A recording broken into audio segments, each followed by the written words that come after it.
आज बात करूंगा पुनर्जन्म के बारे में।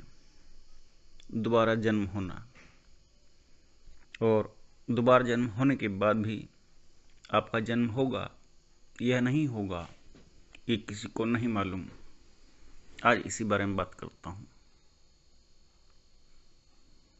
सबसे पहले अगर आप सिंपल और कॉमन एक आम ग्रंथ उठाएं जो आपकी ज़बान पर भी चलता है, राम राम अर्थात रामचरितमानस, उसमें सती के पुनर्जन्म की कथा आती है जो कि पार्वती बनती है। भगवान शिव ने मन से सती को त्याग दिया था, इसलिए सती के लिए उस शरीर को संभालना, उसके साथ जीना मुश्किल हो गया। तो दूसरा जन्म पुनर्जन्म के रूप में पार्वती का रूप उत्पन्न हुआ। पुनर्जन्म में ये बात आती है कि दोबारा जन्म होना। दोबारा जन्म होने में और काया पलट लेने में, काया पलट एक सब्जेक्ट आता है, तंत्र शास्त्र में आता है कि हम अपने शरीर को किस प्रकार से रंग रूप में ढाल लेते हैं, वो काया पलट है। लेकिन पुनर्जन्म अलग है। पुनर्जन्म में एक विधि विधान के अनुसार जो ईश्वर ने, प्रकृति ने जो शरीर दिया है, उसके अनुसार उसकी मृत्यु होगी और मृत्यु के बाद कोई नया जन्म किसी नई योनि में होगा। हिंदू धर्म के कई ग्रंथों में ये पढ़ने, सुनने, देखने को मिलता है और एग्जाम्पल भी मिलते हैं कि 84 लाख योनियों में घूमने के बाद एक मानव शरीर मिलता है। और मेरे पास इस बात के मैंने किसी भी ग्रंथ में कोई प्रमाण नहीं देखे कि 84 लाख योनियों का एक के बाद एक और एक के बाद एक कि वो शख्स अथवा वो आत्मा किन किन योनियों में से गुजरती हुई मानव शरीर को प्राप्त किया। किसी अगर एक को ही क्लासिफाई करें, इसका कहीं कोई बात का प्रमाण नहीं है। लेकिन 84 लाख योनियों के बाद ही मानव शरीर मिलता है। ये जो ऋषि हुए उन्होंने अपने गूढ़ दर्शन से ये सिद्धांत प्रतिपादित किया। संभावना है कि उनको जो दिखता था वो मुझे या आप हम सब लोगों को नहीं दिखता। उनकी सूक्ष्म दृष्टि थी। लेकिन एक मानव भी कितनी बार जन्म ले सकता है मानव के रूप में, इस बात पर मैंने कई साधु सन्यासियों से खोजबीन की।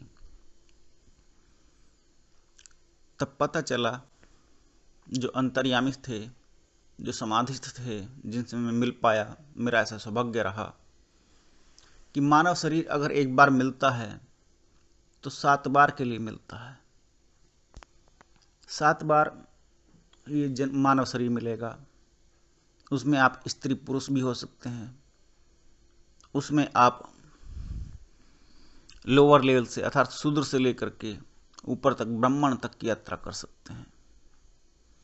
और एक के बाद एक जो उच्च स्तर की अवस्थाएं हैं मानव जीवन में, जो उच्च स्तर की अवस्थाएं अर्थात आप मुक्ति की ओर अग्रसर हो सकते हैं, उसमें आपको 7 बार मौका मिलेगा।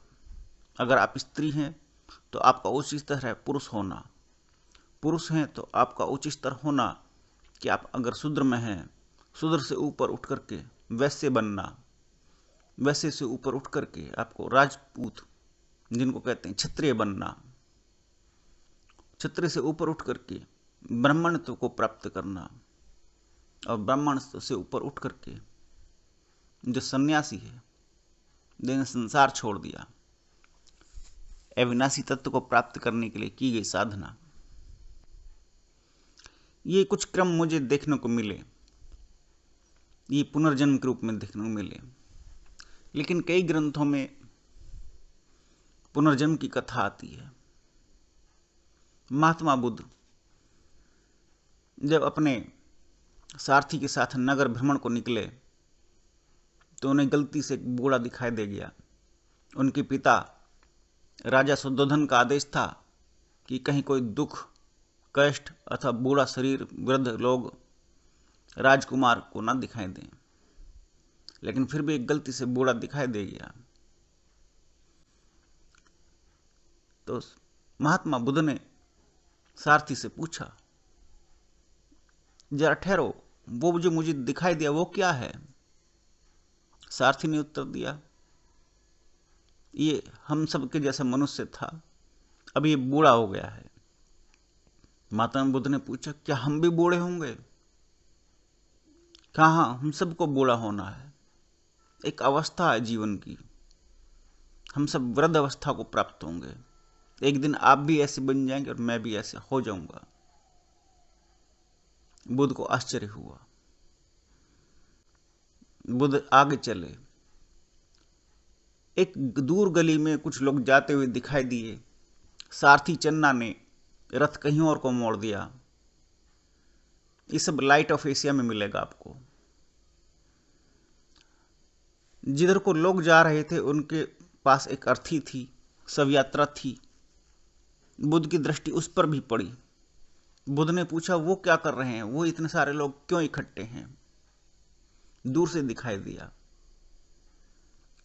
तो चन्ना ने उत्तर दिया, वो सब एक शव यात्रा में जा रहे हैं, मृत्यु हो चुकी है, वहां अंतिम संस्कार होगा।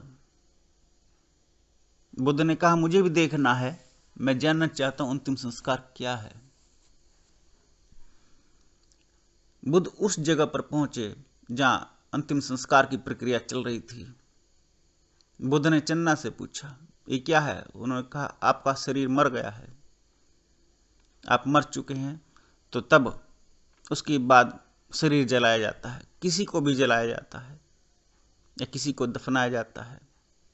उस समय पर शायद हो ना हो दफनाने की प्रक्रिया, लेकिन बुद्ध इस बात को जानकर हैरान थे कि मनुष्य बूढ़ा होगा, फिर उसके बाद वो अंतिम संस्कार स्वरूप उसका शरीर खत्म कर दिया जाएगा। बुद्ध ने तुरंत वही क्वेश्चन जो बच्चे करते हैं, वही प्रश्न उत्तर उससे पूछा, चन्ना से, हम सब क्यों मर जाते हैं? चन्ना ने कहा, जैसे हम जन्मे थे तो वैसे हम मर भी जाते हैं। उसने भी बच्चे वाला आंसर दिया, लेकिन बुद्ध संतुष्ट कैसे हो सकते थे? बुद्ध ने कहा, शरीर तो यहीं पड़ा था, शरीर तो यहीं पड़ा था जिसको जलाया गया, हम जिंदा कैसे थे? इस बात पर चन्ना चुप हो गया। फिर उसने कुछ सोचकर कहा कि पहले हम चिड़िया थे, फिर हम ये शरीर बन गए, फिर हम उसके बाद कुछ और बन जाएंगे, ये क्रम चलता है, ये पुनर्जन्म का सिद्धांत कहलाता है। बुद्ध उत्सुक थे, दोबारा जन्म होगा, अद्भुत। बुद्ध के लिए आश्चर्य था, लेकिन वो समझ से परे था, क्योंकि उनको शोक लगा था कि मैं बूढ़ा होऊंगा और शरीर मरेगा भी, मैं भी मरूंगा। बुद्ध अपने अंदर इतने गहरे उतर गए उस पुनर्जन्म को जानने के लिए, उनके कहीं से कहीं तक भी किसी भी प्रश्न उत्तर में वो पुनर्जन्म का और आत्मा का कहीं कोई उत्तर नहीं देते।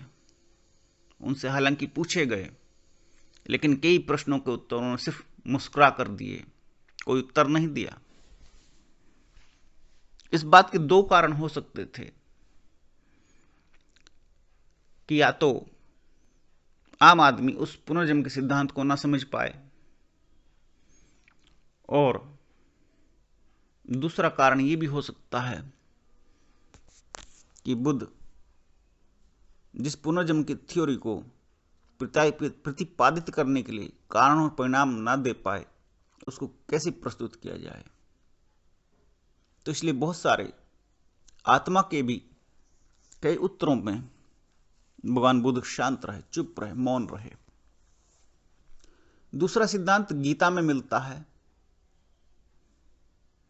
पुनर्जन्म का, जहां भगवान श्री कृष्ण अर्जुन को अपना विराट स्वरूप दिखलाते हैं, क्योंकि उससे पहले अर्जुन संतुष्ट नहीं होता।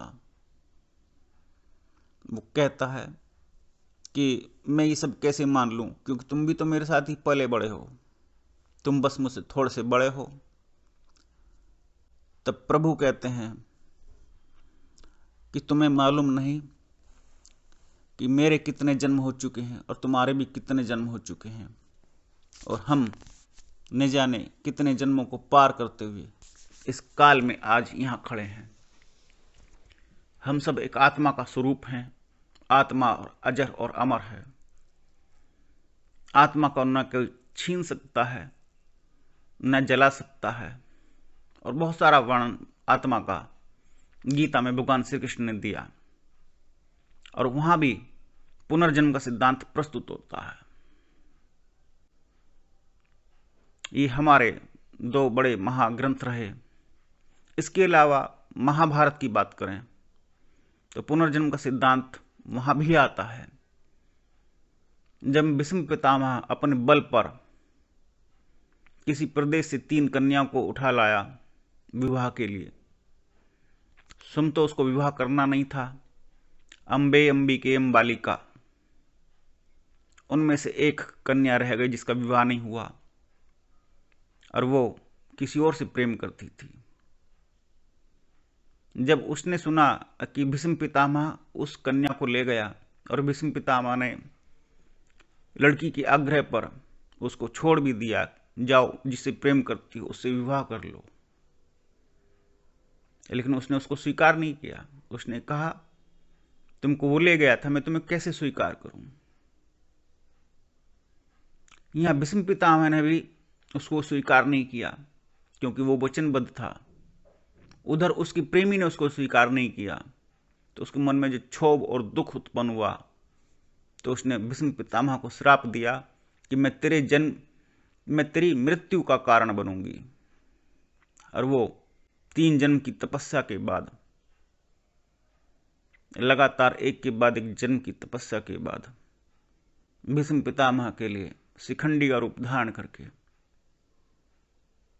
मृत्यु रूप भीष्म पितामह का बना। पुनर्जन्म के कई सिद्धांत और भी अलग अलग कहीं पढ़ने को देखने को मिलते हैं। ज्योतिष में भी ये पुनर्जन्म के सिद्धांत आते हैं। उसमें तो स्पष्ट रूप से दिया होता है पंचम घर, जो कि आपका होने वाला अगला जन्म कब और किस रूप में होगा, ये ज्योतिष बतलाती है। कुंडली में से 9वां घर पूर्व जन्म का है, आप कहां से कैसे और किस रूप में थे, और वर्तमान में आपका जो लगन है और जो आपके साथ चल रहा है। पुनर्जन्म का सिद्धांत ये प्रस्तुत करता है कहीं ना कहीं कर्म का सिद्धांत सत्य है, जो आपके पिछले जन्मों की कड़ी को जोड़ता है, जिसका परिणाम स्वरूप आप आज भोगते हैं। पुनर्जन्म का सिद्धांत कर्म के सिद्धांत को प्रतिपादित करता है, जो कारण और परिणाम के बीच संतुलन और संबंध स्थापित करता है। कहीं कोई दुखी है तो कहीं ना कहीं कोई पिछला कर्म रहा होगा, कोई सुखी है तो कहीं ना कहीं कोई पिछला कर्म रहा होगा। लेकिन क्या केवल पुनर्जन्म के सिद्धांत में हम मौन हो जाएं? क्या इसके बारे में जानने का एक आध्यात्मिक पुरुष को कोई अधिकार नहीं, या उसको कहीं से कोई ज्ञान नहीं मिलता? ये सब इलॉजिकल पार्ट में चला जाता है, ध्यान की उस साधना के पार्ट में चला जाता है जहां आपके समस्त चक्र पूर्ण हो जाते हैं, जहां आप चक्रों की साधना को पूर्ण कर लेते हैं। तब आपके सामने पुनर्जन्म के जो इतिहास है, पुनर्जन्म का जो गूढ़ रहस्य है, वो सामने स्वयं प्रकट होने लगता है। और चाहें या ना चाहें, आप अपने पूर्व जन्मों के बारे में जान जाते हैं। ये आध्यात्मिक साधना का एक रहस्य है। नमस्कार।